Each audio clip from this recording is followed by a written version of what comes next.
하나님의 말씀 함께 보시겠습니다. 창세기 43장 25절부터 34절의 말씀입니다. 함께 자리에서 일어나셔서 한 절 한 절 합독하도록 하겠습니다. 함께 읽겠습니다. 창세기 43장 25절 말씀. 그들이 거기서 음식을 먹겠다 함을 들었으므로 예물을 정돈하고 요셉이 정오에 오기를 기다리더니 요셉이 집으로 오매 그들이 집으로 들어가서 예물을 그에게 드리고 땅에 엎드려 절하니 요셉이 그들의 안부를 물으며 이르되 너희 아버지 너희가 말하던 그 노인이 안녕하시냐 아직도 생존해 계시느냐. 그들이 대답하되 주의 종 우리 아버지가 평안하고 지금까지 생존하였나이다 하고 머리 숙여 절하더라. 요셉이 눈을 들어 자기 어머니의 아들 자기 동생 베냐민을 보고 이르되 너희가 내게 말하던 너희 작은 동생이 이 아이냐. 그가 또 이르되 소자여 하나님이 내게 은혜 베푸시기를 원하노라. 요셉이 아우를 사랑하는 마음이 북받쳐 금이 울 것을 찾아 안방으로 들어가서 울고 얼굴을 씻고 나와서 그 정을 억제하고 음식을 차리라 하매 그들이 요셉에게 따로 차리고 그 형제들에게 따로 차리고 그와 함께 먹는 애굽 사람에게도 따로 차리니 애굽 사람은 히브리 사람과 같이 먹으면 부정을 입었습니다. 그들이 요셉 앞에 앉되 그들의 나이에 따라 앉히게 되니 그들이 서로 이상히 여겼더라. 요셉이 자기 음식을 그들에게 주되 베냐민에게는 다른 사람보다 5배나 주매 그들이 마시며 요셉과 함께 즐거워하였더라. 아멘. 자리에 앉으시겠습니다. 하나님께서 더하시는 축복과 형통의 은혜를 경험하심으로 우리 모든 삶과 가정과 공동체에 하나님의 기쁨이 가득하시길 빕니다. 여러분, 하나님은 우리를 형통하게 하십니다. 하나님의 형통은 빼기가 아니고 더하기입니다. 하나님은 우리에게 평화를 더하시고 하나님은 우리에게 은혜를 더하시고 하나님은 우리에게 기쁨을 더하십니다. 혹시 여러분 이름 중에 요셉이라는 이름을 사용하시는 분 계십니까? 영어 이름으로 조셉. 그 조셉의 이름의 의미가 여러분 무엇인지 아십니까? 그가 더하실 것이다 라는 뜻입니다. 여러분, 하나님은 요셉을 형통의 도구로 사용하셨습니다. 그래서 하나님께서 이 더할 것이다 라고 약속하셨던 그 요셉의 이름처럼 요셉과 함께하는 사람들이 더함을 입었습니다. 여러분, 하나님께서 역사하실 때 바로 이렇게 사람을 통해서 요셉을 통해서 역사하셨고 하나님께서 오늘 이 시간 2024년에 요셉은 이 땅에 존재하지 않습니다. 하지만 누가 존재합니까? 여러분 한 분 한 분이 존재합니다.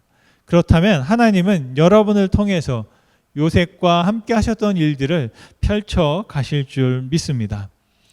요셉이 이집트를 구원했고요. 요셉이 히브리 사람들, 자기 가족들을 구원했고요. 요셉이 그 온 땅에 있는 사람들을 구원했습니다. 그런데 그 구원은 바로 하나님을 통해 요셉을 통해 이 땅에 임한 줄 믿습니다. 바로 그 하나님의 형통을 여러분이 경험하고 그 경험된 그 형통이 여러분과 함께하는 사람들을 통해서 경험되어지기를 간절히 축원드립니다. 이 시간에 한번 이렇게 고백하면 좋겠습니다.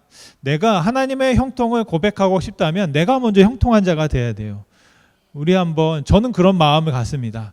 제가 한번 저의 삶을 아무리 되돌아봐도 제가 이렇게 살 수 없고 제가 이렇게 여러분 앞에 설 수 없고 제가 이렇게 누리며 살아도 될까 싶을 정도입니다. 이렇게 좋은 날씨와 이렇게 좋은 자연과 어제도 지난주에도 제가 길을 걷다가 혹시 보신 분들은 알겠지만 우연히 선물을 몇 개 주워왔습니다. 그 선물이 뭐냐면 나무에 뭐가 붙어 있어요. 이게 뭔가 누가 돈을 놓고 갔나 봤더니 영지버섯이 붙어 있는 거예요. 그래가지고 그 영지버섯을 따가지고 말려가지고 좀 철이 지났는데 아직 벌레들이 덜 먹었길래 떠왔어요. 내년에는 제가 늦었구나 내가. 그래서 8월 초에 다녀야 되겠다. 근데 항상 까먹어요. 8월 한 중순 되니까 이미 다 자랐더라고요. 8월 첫 주나 그때 다녀야 되겠다 생각을 해봤습니다. 뭐 제가 그걸 따라간 건 아니고 그냥 우연히 가다가 본 거예요. 봐서 했는데 와, 이걸 내가 누려도 되나 싶은 생각이 들고 제가 잘라가지고 어제 한번 우려 먹어봤는데 살아있어요. 제가 예, 제가 항상 누구한테 나누기 전에 제가 먼저 먹어보거든요. 아주 약하게 이만큼 물에다가 한 요만큼 넣어가지고 막 우리면 냄새가 납니다. 대추를 더 많이 넣고 그래가지고 먹다 보니까 먹었는데 배탈이 안 났어요.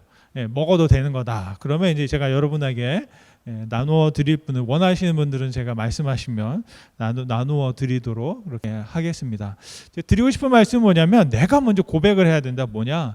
와, 내가 형통한 자구나. 하나님이 나를 형통케 하시는구나. 라는 고백을 우리가 먼저 하실 수 있으면 좋겠습니다. 우리 한번 옆에 분에게 그렇게 인사 한번 해볼까요? 내가 형통한 사람입니다. 라고 한번 해보시겠습니다. 시작. 내가 형통한 자입니다. 네. 예, 그러면 여러분 속으로 뭐라고 하실 거예요? 그러니까 째째하게 굴지 마세요. 넉넉하세요. 저한테 너그럽게 하세요. 라고 한번 여러분 기도하실지도 모르겠습니다.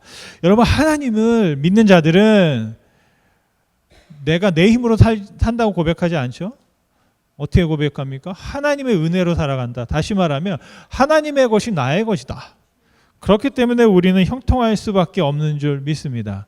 요셉은요, 그 원수 같은 형들을 대접합니다. 밥을 같이 먹자고 밥상을 차리라고 말했습니다. 저는 이해할 수가 없어요. 도저히.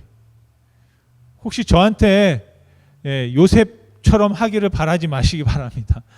저는 요셉처럼 못할 것 같아요. 제가 요셉도 아닌데 막 화가 나는 거 있죠. 형들을 얼굴 딱 봤을 때 그때부터 막 심장이 뛰기 시작하는 거죠. 생각을 해보세요. 요셉은 그 형들 때문에 죽을 고생을 했습니다. 하루아침에 고아가 되었고요. 또한 하루아침에 노예가 되었고요. 그리고 결국엔 죄인이 되었어요.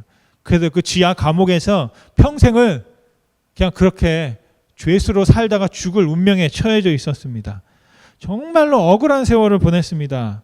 그럼에도 불구하고 요셉은 형들을 두 번째 보는 거거든요. 자신의 집으로 안내했어요. 34절 말씀에 보니까 결론이 이렇습니다. 같이 한번 읽어보겠습니다. 34절 말씀.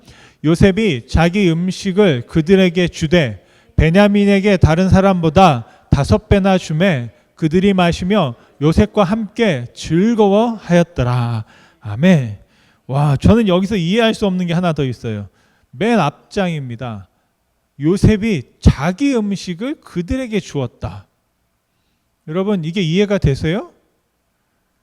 아무도 화를 안 내네. 만약에 제가 제 음식을 이렇게 먹고 있는데 누가 와서 내가 먹는 걸 뺏어가면 여러분 어떠세요? 화가 나세요? 안 나세요? 여러분들은 배불리 먹고 살아가지고 화가 안 나시나 봐요. 내가 먹으려고 하는 걸 누가 뺏어가면 여러분 화가 나잖아요. 근데 요셉은요, 지금 상을 다 따로따로 차렸어요. 자기 먹을 상이 있고 저 멀리 형들이 먹는 상을 다 차려놨어요. 그런데 자기가 먹으라고 종들이 차려준 그 상의 음식을 딱 갖다가 형들에게 나눠주는 거예요. 와, 대단한 거 아닙니까? 예.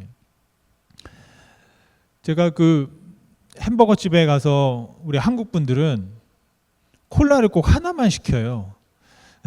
가족들이 다 있는데 콜라를 하나만 시켜요. 왜? 그 콜라 그 드링크 먹을 수 있는 게 밖에 있잖아요. 그러니까 하나 가지고 다 나눠 먹는 거예요. 그게 한국식 정서더라고요. 그래서 제가 한국에서 그 청년 중고등부 학생들이 뭐 선교한다고 이제 미션 트립으로 미국에 왔던 경우가 있습니다. 근데 어떻게 하나 봤더니 테이블에 햄버거는 4개인데 드링크는 하나를 시켜서 같이 막 나눠 먹더라고요. 그런데 그때 어떤 일이 있었냐면 저희 아이들은 제가 한국식 교육을 제대로 못 시켜가지고요. 시키라고 그러니까 음식을 시키라고 그러니까 한국에서 놓은 아이들은 햄버거 주세요. 야, 우리 같이 먹을까? 콜라 하나만 시키자. 서로 알아서 그렇게 막 돈을 아껴 시키는 거예요. 근데 우리 애들은 콜라도 시키고 햄버거도 시키고 다 각자 하나씩 시키는 거예요. 그리고 각자 자기 거를 자기가 먹어요. 그랬는데 거기까지는 좋아. 근데 한국에서 놓은 아이들이 째려보기 시작하는 겁니다. 아니 쟤들은 예의가 없이 이렇게 낭비를 하고 콜라를 먹을 수 있는데 이렇게 하나씩 먹어? 그런 생각을 하게 되더라고요. 그런데 내가 막 콜라를 먹고 있는데 누가 여기에다가 빨대를 꽂아서 먹으면 굉장히 기분 나쁘지 않겠습니까? 그런데 오늘 요셉을 보면 자기가 먹던 음식까지도 형들에게 나누어 주고 있는 걸 볼 수 있습니다. 오늘 말씀해 보니까 함께 즐거워했다. 잔치가 벌어진 거예요. 와. 그래서 오늘은 여러분 나중에 친교할 때 혹시나 내가 먹을 걸 못 먹을까 봐 너무 많이 가져가지 마세요. 미리 막 챙기느라고 힘들어하지 마시고, 왜냐하면 오늘은 다 나누어 줄 것 같기 때문에, 말씀을 들었기 때문에 함께 즐거워했다. 그러면서 하는 말이 뭐냐면 요셉이 형들과 함께 잔치를 벌이고 있는 거예요. 야, 어떻게 정말 이런 일이 있을 수 있을까요? 그리고 잘 보면 영어 성경에 보면 좀 시험 들 만한 말을 합니다. 아주 취하도록 마셨다라고 되어 있어요. 그래서 너무나 좋아가지고 형들도 간만에 하니까 그냥 막 마시면서 얼마나 즐거운 얘기를 하는지 모르겠습니다. 혹시 이 말을 듣고 여러분 은혜 받으셨다면 설교를 끝까지 들으셔야 돼요. 취하도록 마셨다. 야, 교회 갔더니 취하도록 마셔도 된대 라고 했다는 건 성경적인 이야기인데, 제가 그렇게 이 말을 듣고 그렇게 하시겠다 그러면 제가 하지 말라고는 할 수 없어요. 그런데 나중에 한번 설교 끝날 때 끝까지 한번 들어보시기 바랍니다. 중요한 것은 여러분, 여기에서 누구 때문에 이 일이 벌어졌을까요? 저는 요셉 때문이라고 믿습니다. 요셉이 형들을 환영하고 형들에게 음식을 대접하고 함께 마시며 함께 잔치했습니다. 다시 말하면 요셉 때문에 그들이 평화를 누렸고, 요셉 때문에 그 형들이 은혜를 누렸고, 그 요셉 때문에 그 모든 사람들이 즐거움을 누렸다라는 것입니다. 여러분, 그 누구 때문이야? 아닙니다. 저는 여러분들에게 부탁드리고 또 저를 향해서 말하고 싶은 것은 바로 너 때문이다. 그래, 내가 요셉처럼 할 수 있다면 우리가 평화할 수 있고 우리가 은혜를 누릴 수 있고 또 우리가 함께 즐거워할 수 있겠구나라는 말씀의 그 의미와 하나님의 음성을 다시 한번 마음에 새겨봅니다. 오늘 말씀의 제목과 함께 제가 여러분에게 나누고 싶은 것은 뭐냐면, 그렇다면 요셉을 통해서 하나님께서 우리에게 베풀어 주신 그 형통은 어떠한 것일까? 첫째, 하나님이 말씀하고 있는 형통은 평안이다, 샬롬이다 라는 것입니다. 형들은요 아직도 불안해합니다. 그 형들은 그냥 곡식만 사가지고 가면 되는데 갑자기 요셉의 집으로 가서 기다려, 그런 거예요. 영문을 알 수 없었죠. 그런데 종이 하는 말이 보니까 밥을 같이 먹기로 했다라는 겁니다. 저 멀리 요셉이 들어옵니다. 그러자 형들이 뭘 했냐면 26절 말씀입니다. 같이 한번 읽어보겠습니다. 26절 말씀, 26절 말씀입니다. 제가 가끔 앞으로 넘어갑니다. 26절 말씀, 요셉이 집으로 오매 그들이 집으로 들어가서 예물을 그에게 드리고 땅에 엎드려 절하니. 이게 어떤 상황이냐면 요셉이 오는 거 보고 예물을 4가지나 준비했어요. 그래서 그거를 빨리 챙겨가지고 요셉이 화내기 전에, 아직도 요셉인지 모르죠, 애굽의 총리인 요셉이 혹시라도 우리에게 뭐라고 하기 전에 빨리 예물을 드리자라고 하면서 예물을 드렸다라는 것입니다. 그런데 잘 보면 형들이 어떻게 하고 있습니까? 땅에 엎드려 절했다. 이게 어떤 장면이에요? 요셉이 어릴 때 꿈에서 보았던 장면이 다시 펼쳐진 겁니다. 절하고 있는 고개조차 들지 못하는 그 형들에게 27절에 요셉이 이렇게 말합니다. 같이 한번 읽겠습니다. 27절 말씀, 요셉이 그들의 안부를 물으며 이르되 너희 아버지 너희가 말하던 그 노인이 안녕하시냐? 아직도 생존해 계시느냐? 아멘. 오늘 말씀에 잘 보면 샬롬이 2번 나옵니다.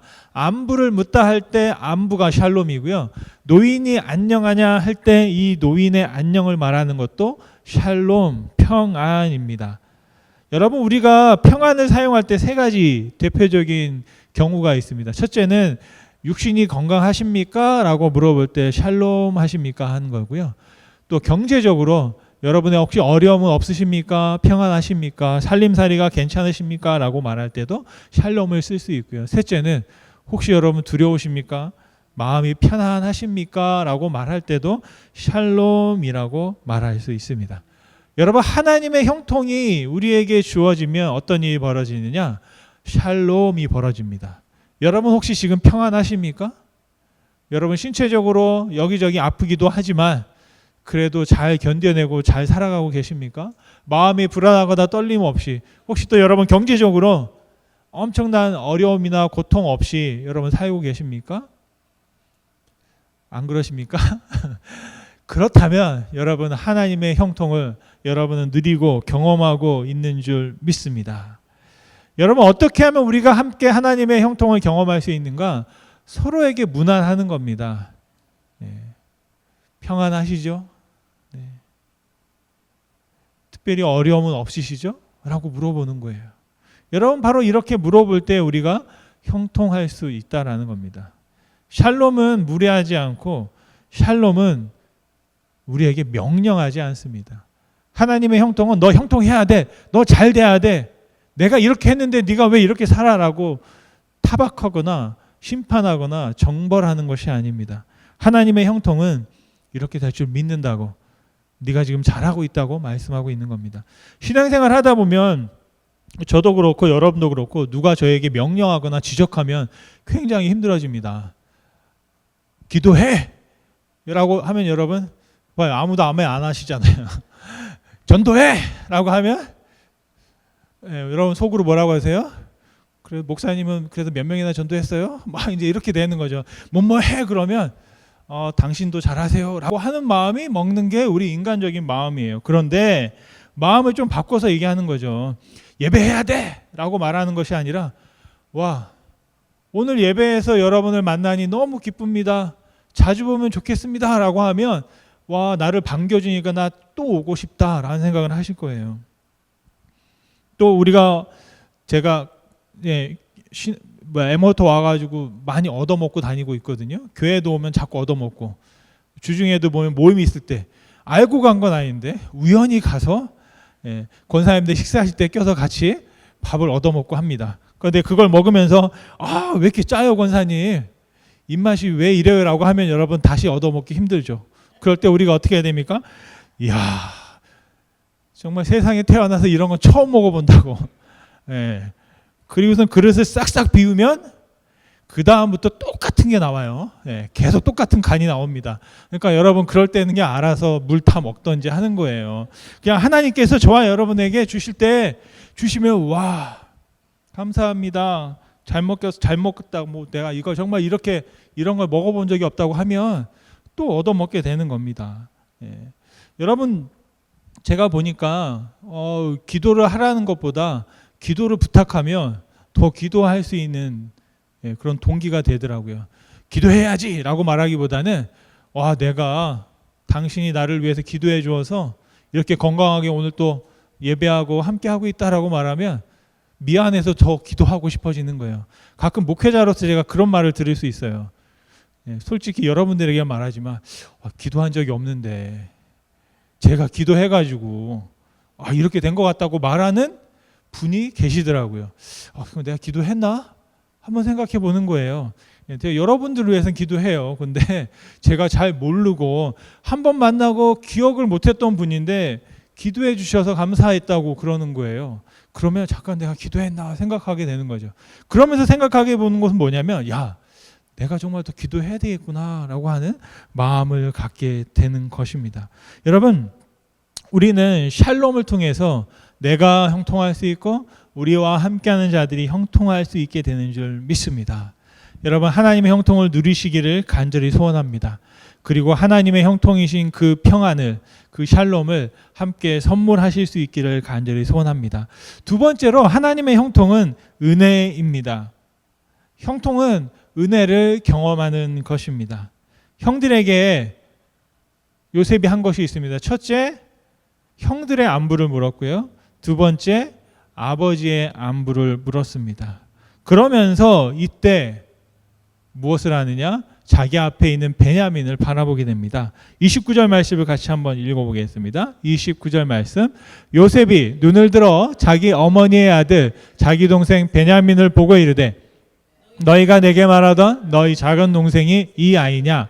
내가 또 이르되 소자여 하나님이 내게 은혜 베푸시기를 원하노라. 아멘. 요셉이 10살이었을 때요, 동생이 태어났습니다. 그런데 그 동생이 태어나고 어머니가 죽었습니다. 그 동생이 바로 베냐민입니다. 요셉 앞에 있는 베냐민을 보고 요셉이 막 마음이 북받쳐 오르기 시작합니다. 29절 말씀에 보면 눈을 들어라고 되어 있는데 이 눈이 히브리어 말로는 아인이라고 해요. 우리가 영어로 아이라고 하는데 그거랑 또 닮았어요.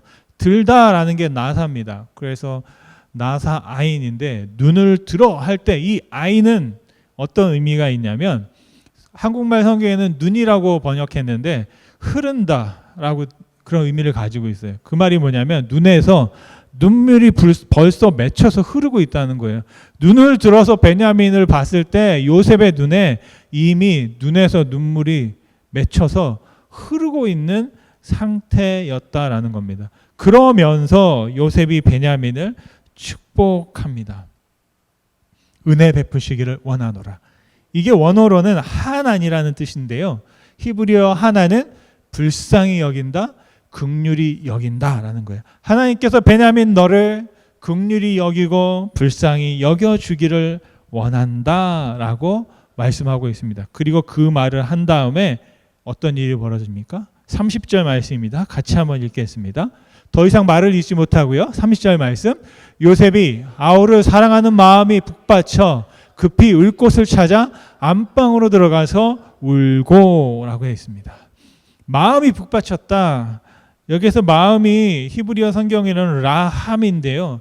이 뜻이 뭐냐면 자궁이라는 뜻이 있어요. 다시 말하면 여기서는 자궁을 마음으로 번역했는데 여성의 자궁은 그 가운데잖아요. 심장처럼 그 중심에서 막 터져 나왔다는 겁니다. 무엇이 터져 나와요? 애통하고 애곡하는 마음이 터져 나왔다. 울었다라고 되어 있는데 이 울었다는 단어가 바카라는 히브리어입니다. 어떤 뜻이냐면 그냥 흐느끼며 오는 게 아니라 통곡하며 애곡하며 애통하며 울었다라는 겁니다. 여성의 자궁을 의미하는 그 마음의 중심에 있는 라함이라는 마음에서 바카라는 통곡이 터져 나온 겁니다.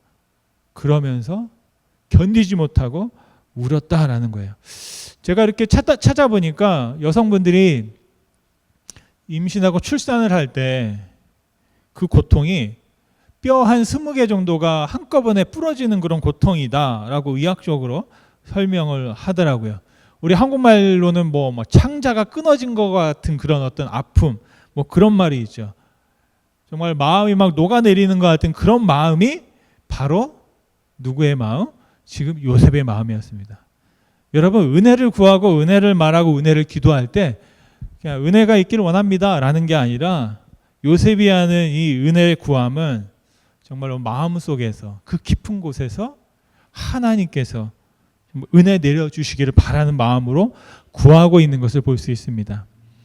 여러분, 어떻게 요셉이 이렇게 했을까요? 내 동생이기도 하겠지만 정말 하나님께서 요셉에게 그런 은혜를 저는 베풀어 주셨다라고 믿습니다. 하나님이 경험한 은혜를 자기 동생에게 축복으로 말하고 구하고 바라고 있는 줄 믿습니다.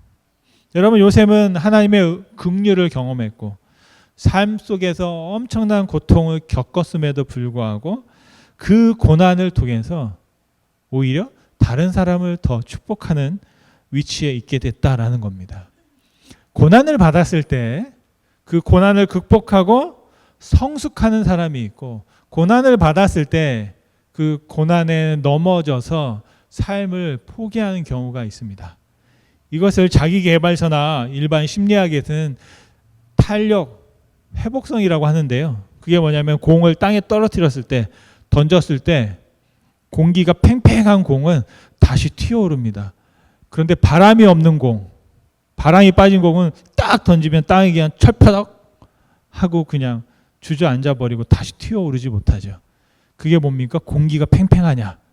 여러분의 삶에 지치고 힘들면 내가 힘이 없으면 집어 던지면 그냥 철퍼덕 하고 그냥 떨어져 나가는 겁니다. 그런데 이 하나님에 대한 믿음과 신앙과 또 내 삶의 어떤 그런 막 삶에 대한 열정과 그런 것들이 가득하게 되면 어려움을 딱 만나면 오히려 바닥에 힘을 가하면 가할수록 더 높이 솟아오르게 되어 있다라는 것입니다. 오늘 바로 요셉이 그와 같은 삶을 살았습니다. 바로 요셉의 마음에 하나님의 마음이 있었고 그 마음을 통해 자기 동생을 축복하고 있습니다. 여러분, 하나님은 출애굽기 43장 6절 말씀에 보면 자비롭고 은혜 곱고 노하기를 더디하고 인자와 진실이 많으시다라고 했습니다. 여러분, 우리 공동체가, 여러분의 가정이, 우리의 삶이 바로 그 하나님의 은혜가 가득한 삶, 하나님의 진실과 하나님의 형통이 넘쳐나는 삶을 살아가실 수 있기를 간절히 축원드립니다. 세 번째로, 하나님의 형통은 기쁨이다라는 겁니다. 하나님의 형통이 있는 것엔 기쁨이 있는 줄 믿습니다. 한참을 울고 요셉이 다시 형들 앞에 나타났습니다. 31절 말씀입니다. 얼굴을 씻고 나와서 그 정을 억제하고 음식을 차리라 하매. 막 차오르니까요, 다 쏟아내고 다시 형들 앞에 나타났습니다. 요셉도 참 대단한 사람이에요. 그리고 그들과 함께 무엇을 했냐면 같이 음식을 먹습니다. 그런데 이상한 일이 벌어집니다. 형들 앞에서는. 왜냐하면 요셉의 종들이 형들을 자리를 배치했는데 큰아들, 큰형, 둘째, 셋째, 넷째, 다섯, 여섯, 일곱, 여덟 명 이렇게 나이 순대로 쭉 자리를 마련해서 앉히는 거예요. 형들은 말한 적도 없는데 그렇게 되어진 겁니다.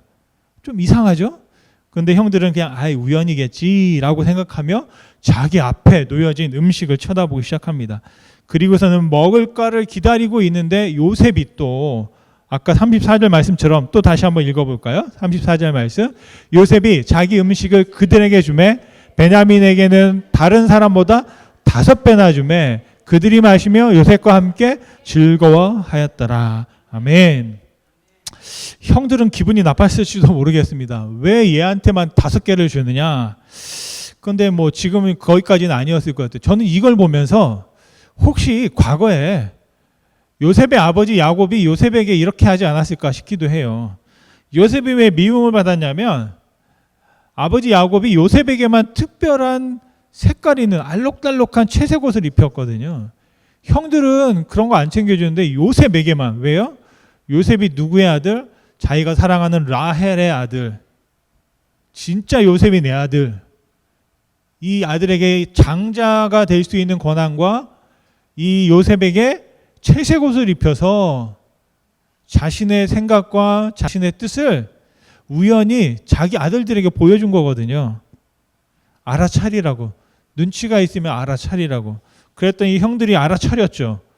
그리고 어떻게 했어요? 죽인 거예요. 없애버린 거예요. 팔아버린 거예요. 그런데 오늘 보면 요셉도 베냐민에게 베냐민 이게 생각이 있어서 그런 게 아니라 본능적으로 더 많이 5배나 더 많은 음식을 주게 됩니다. 여러분, 제가 식당에서 밥을 먹다 보면 저에게 한 곱빼기의 밥이 항상 와요. 무슨 말인지 잘 이해 못 하시죠? 주중에 언제 한번 들려보세요. 그러면 권사님들하고 식사를 하다 보면 이 양은솥에 저는 더 많이 뭔가를 막 한 2배, 3배 뭐 막 이렇게 싸가지고 저한테 음식을 막 주세요. 이게 우러러 나오는 거예요. 마음에서 막 우러러 나오다 보니까 그렇게 막 주는 거죠. 제가 처음에는 다 먹었어요. 근데 요즘에는 못 먹겠어. 그래서 이제 은근히 이제 슬쩍 남기고 빼고 뭐 이제 이렇게도 합니다. 제가 뭐 어떻게 해서 그런 게 아니라 양이 줄었어요. 내장 지방이 늘어나다 보니까 조금만 먹어도 배가 불러요. 근데 무슨 말이냐면 막 주는 거예요. 나누어줘요. 요셉이 나누어 주면서 그들과 함께 먹었습니다. 그리고 기뻐했습니다. 근데 여기서 아까 말씀드린 것처럼 요셉이 함께 즐거워했는데요. 이 한국말 성경은 이걸 조금 이렇게 약간 충청도식으로 이렇게 뭉뚱그려서 말한 거예요. 근데 뭐가 그렇게 즐거워? 영어 성경에 보면 drunk freely with him이라고 되어 있어요. 먹고 싶은 만큼 마셨다라는 얘기예요. 그러니까 형들도 마음이 풀린 거예요. 혹시 요셉이 나를 벌 주면 어떡하지? 라고 했는데 그게 아닌 거예요. 먹으라고 하고 막 마시라고 하고 그러니까 형들이 그래 그러면 마시지 뭐 하면서 자기가 먹고 싶을 만큼, 쉽게 말하면 배부를 만큼, 취할 만큼 가득 먹었다라는 겁니다. 그래서 서로 즐거웠다라는 말이에요. 아까도 말씀드렸지만 이 말씀이 은혜가 되시면 꼭 적어서 여러분 그래? 창세기 43장 34절이 그런 뜻이야? 꼭 기억하시기 바랍니다. 그런데 에베소서에 보면 이런 말도 있어요. 같이 한번 읽어볼게요. 에베소서 5장 18절 말씀입니다. 시작. 술 취하지 말라. 이는 방탕한 것이니 오직 성령으로 충만함을 받으라. 아멘. 아마 어떤 분은 그래 구약이 진짜야. 먼저 했던 말씀이 진짜일 거야. 이건 신약이기 때문에 나중에 있는 이건 아니야. 라고 하시는 분도 있을지 모르겠으나 우리 술을 바라볼 때 제가 최근에 청년 한 분이 저한테 술에 대해서 질문을 하더라고요. 술을 어떻게 해야 합니까? 그러면 여러 가지 의미가 있습니다. 저한테 물어본 건 우리 나사렛 교회 입장이나 교회 입장을 물어봤던 거겠죠. 근데 그때 제가 이렇다 저렇다 딱 얘기하지 아니하고 좀 약간 애매하게 말하지 않았나 싶은 생각이 좀 들어가지고 오늘 확실하게 제가 법을 한번 찾아봤어요. 그러니까 우리가 술을 말할 때는 문화적인 관점이 있습니다. 또 문화적으로 또 허용되는 문화가 있고 또 그렇지 않을 수도 있고 또 윤리적으로 이걸 마셔도 되느냐 안 되느냐라고 말하는 분도 있고 또 어떤 분들은 신앙적으로 이게 되느냐 안 되느냐라고 생각하는 분도 있고 다시 말하면 뭐 성경적으로는 또 어떠냐 말할 수 있습니다. 근데 성경은 좀 약간 애매하긴 합니다. 어디선 된다고 그러고 어디선 약으로도 쓰라고 그러고 또 어디서는 하지 말라고 그러고. 근데 제가 기억하는 건 에베소서 5장 18절이에요. 취하지 않으려면 마시지 않아야지. 마시는데 취하지 않을 수는 없는 거기 때문에 그렇다면 마시지 않는 게 좋겠다. 이거는 또 저 개인적인 생각이에요. 그런데 저의 개인적인 생각이나 여러분의 입장이 있겠으나 우리 나사렛 교회에서는 이렇게 말하고 있습니다. 교류와 정쟁에 보면 3부에 그리스도의 행동 규약이라고 있는데요. 그 1장에 보면 34장 1절 5절에 보면 이렇게 말합니다. 주류를 음료로 사용하거나 술의 판매를 위한 장소의 허가를 위해서 영향력을 주거나 찬성 투표하는 행위, 부정의약품에 말하면 마리화나라든지 뭐 그런 것들을 불법적으로 하는 그런 것들 사용과 판매하는 행위에 대해서는 금지한다라고 되어 있습니다. 그리고 또 넘어가면 술에 대해서 이렇게 말하고 있어요. 여러분 같이 한번 읽어보실래요? 읽겠습니다. 시작. 술을 음료로 사용함에 따라 파괴적인 결과에 관한 인간 경험과 성경 말씀에 비추어 보고 또한 술과 담배의 해로운 영향에 관한 의학의 연구 결과에 비추어 볼 때 거룩한 삶을 추구하기로 헌신한 믿음의 공동체로서 우리는 중간자적 입장을 취하기보다 전적으로 금지하기를 주장한다. 마지막이 중요한 거죠. 그러니까 이런 이유를 통해서 전적으로 금지하기를 주장한다라고 되어 있습니다. 고린도전서 3장 16절 말씀에 보면 너희가 하나님의 성전인 것과 하나님의 성령이 너희 안에 계시는 것을 알지 못하느냐라고 말합니다. 너희가 뭐냐면 우리의 몸입니다. 우리의 몸에 주의 성령이 거하시는 성전이다. 그러니까 거룩하게 관리하라 라고 말씀했습니다. 사랑하는 여러분, 정말로 성령의 충만을 통해 하나님께서 우리에게 허락한 기쁨을 누리며 살아가시길 간절히 사모합니다. 정말 하나님의 형통은 충만한 기쁨입니다. 우리의 영에 하나님의 성령이 충만할 때 하나님께서 우리에게 주신 놀라운 축복을 경험하게 될 줄로 믿습니다. 여러분 말씀을 마치면 여러분의 삶에 정말로 하나님의 형통이 더하여지기를 간절히 소원합니다. 요셉은 자신의 이름의 뜻처럼 더하는 삶을 살았습니다. 하나님의 형통은 샬롬을 더하고 평안을 더하고 하나님의 형통은 은혜를 더하고 긍휼을 더하고 또 하나님의 형통은 기쁨을 더하고 충만을 더하는 삶을 사는 줄 믿습니다. 여러분 하나님의 형통을 이루시기 바랍니다. 서로 안부를 묻으십시오. 안부를 묻고 평안을 전하시기 바랍니다. 여러분이 은혜 받으신 것처럼 또 은혜를 베풀고 긍휼을 베푸시기 바랍니다. 여러분이 기쁨을 누리는 것처럼 그 기쁨을 전하고 그 기쁨으로 여러분의 공동체와 가족이 충만한 하나님의 은혜를 누릴 수 있기를 간절히 축원드립니다. 요셉의 삶에 더하여 주신 하나님의 충만이 여러분의 삶에 가득하시기를 간절히 축원드립니다. 아멘.